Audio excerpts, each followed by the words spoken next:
Good morning. अपन की next जो class थी उसमें अपन ने क्या पढ़े थे? वचन पढ़े थे, उनके भेद पढ़े थे, भेदों की परिभाषा पढ़ी थी। फिर उसके बाद अपन ने पढ़ा था एक वचन से बहुवचन वचन बनाना। फिर उसके बाद अपने उनके क्वेश्चन आंसर कंप्लीटली किए थे। अब देखिए आप, फिर उसके बाद अपन ने पढ़ा था सर्वनाम। तो एक बार वापस देखिए, सर्वनाम किसे कहते हैं? तो संज्ञा के स्थान पर जिन शब्दों का प्रयोग किया जाता है उन्हें सर्वनाम कहते हैं। अब देखिए, सर्वनाम के 6 भेद होते हैं, लेकिन आपके कोर्स में नहीं है। फिर भी पुरुषवाचक पहला, फिर उसके बाद निश्चयवाचक, अनिश्चयवाचक, फिर उसके बाद में संबंधवाचक, प्रश्नवाचक, निजवाचक। ये आपके 6 भेद सर्वनाम के बताए गए हैं। अब देखिए सर्वनाम कौन कौन से, ये भी देखिए आप।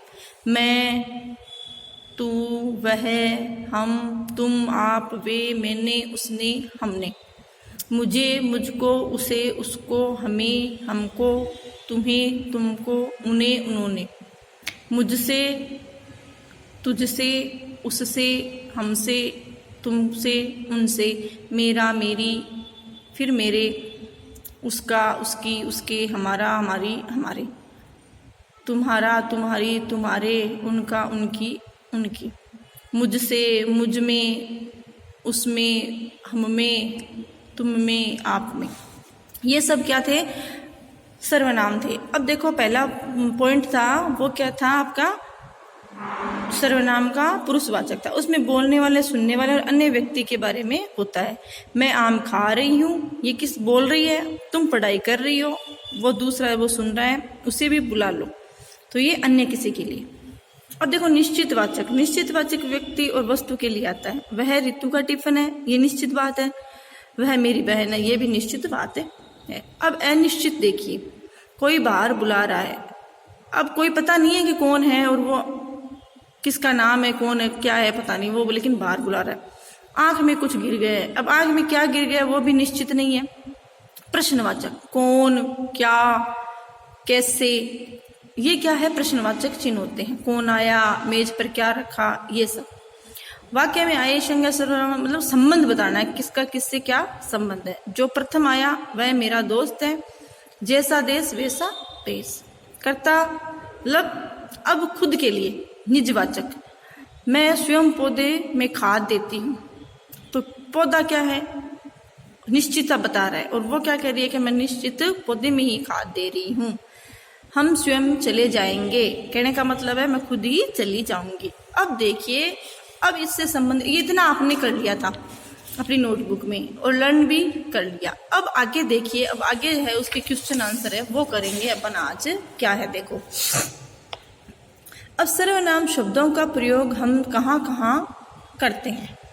हम सर्वनाम, इनको तो बोलना है आपको, नोटबुक में नहीं करना है। तो सर्वनाम शब्द है, उनका प्रयोग हम कहाँ कहाँ करते हैं? बोलने वाले, सुनने वाले, अन्य किसी व्यक्ति के लिए, कोई निश्चित व्यक्ति के लिए, संबंध जिसके साथ हो उसके लिए। तो ये हम इनका प्रयोग करते हैं। संज्ञा के स्थान पर जो भी शब्द होते हैं उनके लिए। कोई आया है, इस वाक्य में कोई शब्द किसके बारे में बता रहा है? अनिश्चित वाचक सर्वनाम के बारे में बता रहा है। कोई निश्चित नहीं है कि कौन आया है, तो ये क्या है? अनिश्चितता का प्रतीक है। ठीक है। अब देखिए, आपको क्वेश्चन आंसर यहाँ से करने हैं। पहला क्वेश्चन आपका क्या है? नीचे संज्ञा और सर्वनाम शब्द लिखे हुए हैं, आप उन्हें अलग अलग लिखें। अब देखो, संज्ञा किसी व्यक्ति का नाम, वस्तु का, जानवर का, भाव का नाम होता है। सर्वनाम मैं, तुम, तुम्हारा, आपका, मुझे, मुझको, ये सब क्या है? सर्वनाम। अब देखो, गौरव क्या है? संज्ञा, और मुझे सर्वनाम।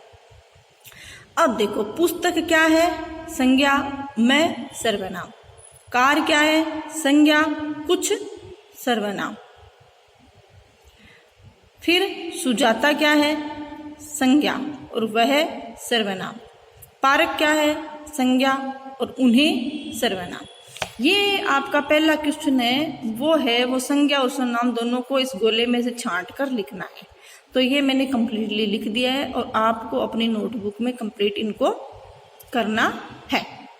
अब देखिए आगे, सही सर्वनाम छांट कर वाक्य को पूरा करना है। इधर अपने कोष्टक में सर्वनाम कुछ दिए हुए हैं, इनको अपन को क्या करना है, इनके अंदर कंप्लीटली छांट कर वाक्य पूरा करना है।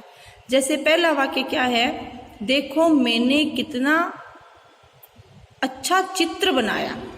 अब वो क्या कह रहा है, अपने लिए कह रहा है कि देखो मैंने कितना सुंदर चित्र बनाया।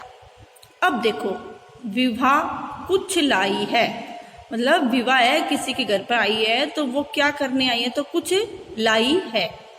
आप नाराज क्यों हैं, तो आप किससे नाराज होंगे, मुझसे। आप मुझसे नाराज क्यों हैं। अब देखो, बाहर आया है, तो बाहर कोई आएगा तभी तो बोलेंगे ना, तो बाहर कौन आया है, हम किसी से पूछ रहे हैं कि बाहर कौन आया है। अब देखो 5th, यहाँ गिर गया है, तो अपन क्या बोलेंगे, कौन गिर गया, क्या गिर गया, यही बोलेंगे ना। तो यहाँ क्या गिर गया है। अब निम्नलिखित वाक्यों में आए सर्वनाम शब्द किसके लिए प्रयोग किए गए हैं, तो लिखें। मतलब जो ये रेड जो पेन से लिखे हुए हैं, पेंसिल से, वो क्या है, सर्वनाम है, और वो बताने हैं कि वो किसके लिए उपयुक्त प्रयोग में आए हैं। तो तिरंगे के बीच एक अशोक चक्र है, यह प्रगति का प्रतीक है। तो किसके लिए आया है यह शब्द, अशोक चक्र के लिए। ठीक है, फिर देखिए, अशोक स्तंभ भारत का राष्ट्रीय चिन्ह है, इस पर 4 सिंह पीठ से पीठ जोड़े बैठे हैं। ठीक है, तो अब ये इस शब्द है वो किसके लिए है, वो भी अशोक स्तंभ के लिए आया है। नानी ने कहा, गौरव शोर करोगे तो मैं कहानी नहीं सुनाऊंगी। तो यह मैं शब्द किसके लिए आया है, नानी के लिए। नदी के पास एक व्यक्ति रहता था, वह ईमानदार था।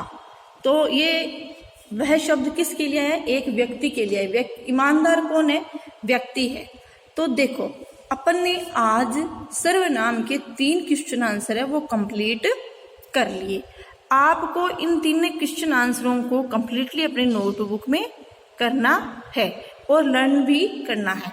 ठीक है, अब ये सर्वनाम का जो टॉपिक है आपको अच्छे से समझ में आया और अपन ने अच्छे से समझ के पढ़ा भी। ठीक है, अब आपको ये पता होना चाहिए कि सर्वनाम कौन कौन से हैं, तब आप अच्छे से उनको कंप्लीटली उनका जो अभ्यास है, जो उनका क्वेश्चन आंसर है, वो आप अच्छे से उनको कर पाएंगे। ठीक है ना। जैसे सर्वनाम शब्द कौन कौन से हैं, मुझे, मैं, कुछ, वह, उन्हें, है ना, मैंने, मुझसे, कौन, क्या, इस, वह, यह, वे, तुम, हमारा, तुम्हारा, उन्होंने, उनको, मतलब ये सब क्या है, सर्वनाम शब्द है ना। और उनको अपन संबंध के साथ, निज के साथ, अनिश्चित के साथ, निश्चित के साथ, पुरुषवाचक के साथ, ऐसे कंप्लीटली हम उनको एक दूसरे के साथ जोड़ेंगे, तब अपन को पता चलेगा कि ये सर्वनाम शब्द ऐसे जोड़े जाते हैं। कल हम आगे वाले क्वेश्चन आंसर करेंगे, क्योंकि ये थोड़ा टॉपिक थोड़ा कठिन है, इसलिए अपन थोड़ा थोड़ा करेंगे। ठीक है, ये टॉपिक आपको अच्छे से समझ में आया है। आगे के क्वेश्चन आंसर अपन कल करेंगे। Thank you.